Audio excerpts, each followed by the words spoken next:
मैं अक्सर कहती हूँ ना, सिर्फ दावतें करना ही नहीं बल्कि खाना भी बड़ा मुश्किल है। अगर आपके बच्चों को रैशेज हो जाते हैं ना डायपर वगैरह की वजह से, ऑब्वियसली यार आजकल गर्मी इतनी ज़्यादा है, तो आप ये गो रैश पाउडर यूज़ करके देखें, इंशाल्लाह बिल्कुल नहीं रैशेज होंगे। फिर मैं तो आजकल मुस्तफ़ा को यही लगाती हूँ, और अगर हो भी जाए ना तो एक दफ़ा क्रीम लगाओ, फ़ौरन सेट हो जाते हैं। आज जब मैं मुस्तफ़ा को तैयार करी थी ना, तो वो सोया पड़ा था, मुझे इतना मज़ा आ रहा था। मैंने कहा हे अल्लाह, कितना ही मज़ा आता अगर इतना पुरसुकून बच्चा होता, मैं इसको इतनी आराम से तैयार कर पाती। अभी तो पता है, जब वो जाग रहा होता है मुझे पूरे कमरे में घुमाता है वो, लिटरली मैं कपड़े ले लेके ना उसके पीछे भाग रही होती हूँ। तो खैर एनीवेज, आज हमारी दावत शाही दरबार पे थी। इस रेस्टोरेंट की सबसे प्लस पॉइंट तो ये है कि इसके लिए आपको बहुत ज़्यादा ट्रैवल नहीं करना पड़ता, और इसकी सिटिंग बिल्कुल वैसी है जिस तरह हम लोग जाते हैं ना, जो माहौल हमें चाहिए होता है, मेहराब पे, अजवा पे, लाल हवेली, मतलब जिसके लिए हम ऑलमोस्ट 40 to 45 मिनट्स का ट्रैवल करके जाते हैं। सिटी में ही है, फूड भी बहुत अच्छा है इनका, मटन बहुत अच्छा है इनका। ये बारबेक्यू प्लेटर था, इसकी प्रेजेंटेशन इतनी मजे की होती है कि वो आपका ना ऐसे पूरा माहौल क्रिएट हो जाता है। और ये इनका ना एक वर्ता था, कोई स्पेशल किस्म की डिश जो कि ऐसे स्टीम मटन होता है, और मटन अगर ऐसे फुली टेंडर्ड होना तो उसको खाने का जो मजा होता है ना, वो है वो सिर्फ मटन लवर ही जान सकते हैं। मुस्तफा साहब अपनी नींद पूरी करके अब उठ के बैठ गए थे, और मैंने कहा हाय अल्लाह, इसने मुझे कोई नहीं खाने देना। उसके बाद हम लोगों ने खाना शाना खाया, और मेरा जो सबसे फेवरेट चीज़ होती है ना, वो नान होता है। अगर नान हो ना तो मुझे सालन, मतलब कोई भी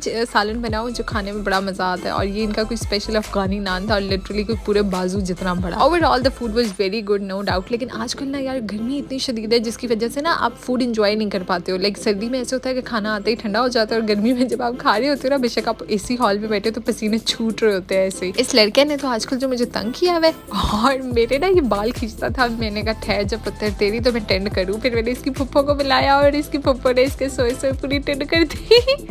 इसके टेंड करने के पीछे ना और भी बहुत सारे रीजन। मुस्तफा का नया बेबी बैग मैंने दराज से मंगवाया, चेंज किया, बड़ा फिट निकला है। अच्छा ऐसे हुआ कि मूसा की ना पिछले दिनों सुशान भाई लोगों ने टेंड करवाई, तो वो उस टाइम मुझे भी कहना कि हमारा इसकी भी करा दो, इकट्ठे दोनों के बाल आ जाएंगे। मैंने कहा ना, मैं तो कभी ना कराऊँ, मुझे तब मुझे तो इतना प्यारा लगता है बालों के साथ। और अब काफ़ी टाइम हो गया, मूसा के अच्छे खासे बाल आ गए, तो मेरे ना गोद में ये दोनों बच्चे बैठे हुए थे, तो मुझे मुस्तफ़ा के बाल तो चेहरे पे फील ही ना हो, ऐसे जैसे हल्के हल्के रुआ होता है, और मूसा के बाल अच्छे खासे मोटे, वो मुझे बाकायदा चुभ रहे थे। और ये वैसे ही हम लोग अम्मी को मिलने गए थे। फिर मैंने सोचा अच्छा ये बड़ा हो गया, मुझे ही ना कहे कि मेरे बाल इतने पतले, मैं अपनी तरफ से जो कर सकती हूँ वो तो कर दूँ। तो बस यही सोच के फिर मैंने इसकी गंज कर दी, गंजू की। और किस्मत से मुल्तान में भी भूल के कभी ना कभी तो बारिश हो ही जाती है, और फिर जब बारिश हो जाती है ना, तो मुझे ऐसे लगता है मौसम और ज़्यादा हबस हो जाती है, हर जगह पानी और and all that you know. अब हमारे ना बच्चे ना काफ़ी देर से अंदर बैठे बैठे ना थोड़े से बोर हो रहे थे, तो हमने कहा चलो कोई बात नहीं यार, आज तो मौसम भी अच्छा हुआ है, इनको ले चलते हैं बाहर। और तौबा मेरे अल्लाह, मैंने इसको नया सूट पहनाया हुआ था, और मेरी तो एंड में ये हो रहा था कि मेरा दिल कर रहा था मैं इसको कुट्टू पकड़ के जहाँ जहाँ इस लड़के ने बारिश का पानी देखा ना, वहाँ वहाँ इसने लेट के पानी पिया। और मतलब 1 सेकंड लगाती थी मैं इसको पकड़ने में, हालांकि मूसा एक दफ़ा भी नहीं बैठा। ये सच में मैं सोचती थी बच्चों की जो माएँ होती है ना, वो हर वक्त बच्चों की बातें करती रहती हैं। जब से मैं खुद स्टेज पे आई हूँ ना, तो मैं खुद भी कभी कभी ना इरिटेट हो जाती हूँ कि ठीक है यार, ठीक है बच्चों के अलावा भी बहुत कुछ है दुनिया में, but just look at him यार। आज से पहले सिर्फ और सिर्फ की हरकतें मैंने टीवी पे सर्फ एक्सेल के ऐड में देखी हुई थी, और अब मुझे सब कह रहे थे कि आप तो वाकई इसको किसी ना सर्फ के ऐड में दें। और सब कंफ्यूज होते रहते हैं कि शायद मेरे 2 बेटे हैं, दोनों वैसे मेरे अपने ही बच्चे हैं, लेकिन एक मेरा भतीजा और एक मेरा अपना बेटा है। इसका स्क्रीन टाइम कम करने की कोशिश करी, वैसे मैं इसको ज़्यादा लगा के भी नहीं देती हूँ, इसीलिए तो ये मेरे सर पे सवार रहता है। लेकिन आजकल ये बाइंडर्स हैं यार, ये बड़े हेल्पफुल होते हैं कुछ टाइम के लिए, तो मेरे ख्याल से जान छूट जाती है। अच्छा आप लोग सोच रहे होंगे ये मुस्तफा के सर पे मैंने ब्लैक क्या लगाया हुआ है, मैं आगे चल के बताती हूँ आपको। गर्मियों में लाइफ इज़ बोरिंग, मुझे ऐसा लगता है कमरे से बाहर निकल ही नहीं सकते। सुबह उठो, सफाई करो, बच्चों को तैयार करो, हो गया एक ही तो बच्चा अभी मेरा, आई मीन बच्चे को तैयार करो, और बस फिर सीधा किचन में आ जाओ। आज मेरा दिल कर रहा था चिकन वाइट कढ़ाई बनाती हूँ। उसके लिए पहले मैंने गोश्त को ना सिरके वाले पानी में भिगो के रखा हुआ था, इससे बड़ा जूसी बनता है। बाद में मैंने उसको मैरिनेट किया, उसके लिए मैंने दही, मायोनीज, थोड़ी सी क्रीम, अदरक लहसुन का पेस्ट, और जितने भी बेसिक स्पाइसेस होते हैं, नमक, थोड़ी सी काली मिर्च, गरम मसाला पाउडर, धनिया जीरा पाउडर मेरा मोस्ट फेवरेट, और लेमन जूस। अच्छा यार ये बहुत मजे का बनता है और बहुत सिंपल सी रेसिपी है। मेरा दिल कर रहा था कि ग्रेवी ज्यादा होनी चाहिए, तो मैंने धनिया, हरी मिर्चें और प्याजों का पेस्ट बना के ना वो भी ऐसे बीच में ही डाल दिया था। ये वैसे इतना जरूरी नहीं है। उसके बाद आप चिकन को हाफ एन आवर तकरीबन मैरिनेट होने दे, बहुत जूसी बनता है। फिर ये मैंने ना एक नई ऑयल बॉटल मंगवाई और इसको मैं पहली दफा ट्राई करी थी एंड इट वाज गुड, मुझे मजा आ रहा था। जितनी देर में चिकन फ्राई हो रहा था, साथ ही मैंने रोटी वगैरह बना के साइड पे रख ली। अब दूसरी तरफ ना मैंने बिल्कुल हल्का सा ऑयल स्प्रे किया है पैन में, और जितना भी मसाला ग्रेवी बची हुई थी ना, वो मैं इसके अंदर डाल के कुक कर लूंगी। इतना ये कि जैसे आपको पता लग जाए ना, जैसे मसाला आप अच्छी तरह भून लो और पानी और सॉरी तेल अलहदा हो जाए, पानी अलहदा क्या हो। और बस फिर मसाले को अच्छी तरह भून के उसके अंदर जो आपने कुक किया हुआ चिकन है वो भी ऑलमोस्ट क्योंकि गल चुका होता है, तो फिर उसको आपको ज़्यादा पकाने की जरूरत नहीं पड़ती, वो आपने बीच में ऐड कर देना और जितना भी आप ग्रेवी रखना चाहो उस हिसाब से कर लो। ट्रस्ट मी यार, ये बनाना बहुत सिंपल है, ये खाने खाने में बहुत मज़े का होता है। दही का टेस्ट, मायोनीज़ का, क्रीम का, सारा मिक्स होकर आ रहा होता है। और आई वुड सजेस्ट कि आप एंड में ना इसके ऊपर क्रीम और ना हल्की सी शिमला मिर्च डालें।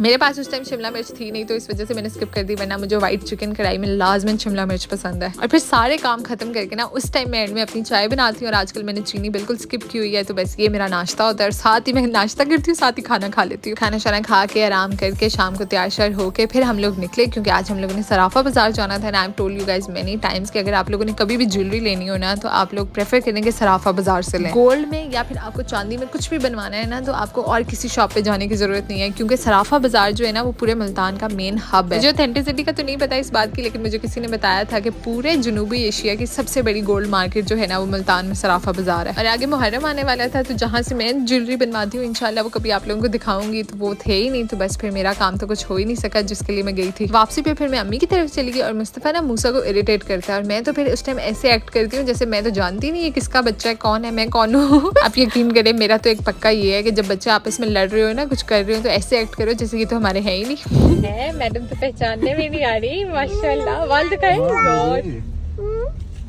इतने माशाल्लाह प्यारे लग रहे हैं। ये हाथ पे क्या हुआ है मैं जी? मेहंदी बनाने की कोशिश की है मैंने। अपने हाथ ऐसे फिर मैंने कहा ये टैटू कहाँ से आ गया? ये मैंने बाल पॉइंट से मेहंदी लगाई है। अच्छा यार, माशाल्लाह माशाल्लाह माशाल्लाह, बाल इतने सिल्की शाइनी हो गए।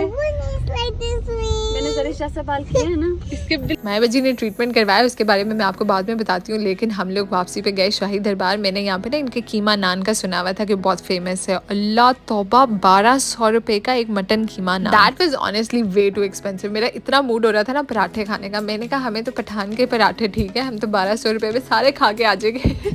और ये जो गरम गरम वहाँ बैठ के खाने का मजा आता है ना, आय हाय। अच्छा जी यार, ये तो यूनिवर्सल बात है ना कि जो भी पाकिस्तान आता है बाहर से, उसने आते सार सबसे पहले सैलून जाना होता है, बालों का फेशियल वगैरह सारे ट्रीटमेंट्स वगैरह करवाने होते हैं। मेरी रिकमेंडेशन पे इस बार माया बजी ने करवाया था ग्लैमसोल बाय नाइमा से। और माशाल्लाह माशाल्लाह उनके रिजल्ट्स, मैं उनको कह रही थी कि मैंने कहा इसको देख के ना मेरा अपना दिल कर रहा है। लास्ट टाइम जब इन्होंने करवाए थे ना, बाद में मैंने कहा मैंने भी करवाने हैं। और ये रात को फिर मैं उनके बाल स्ट्रेट कर रही थी।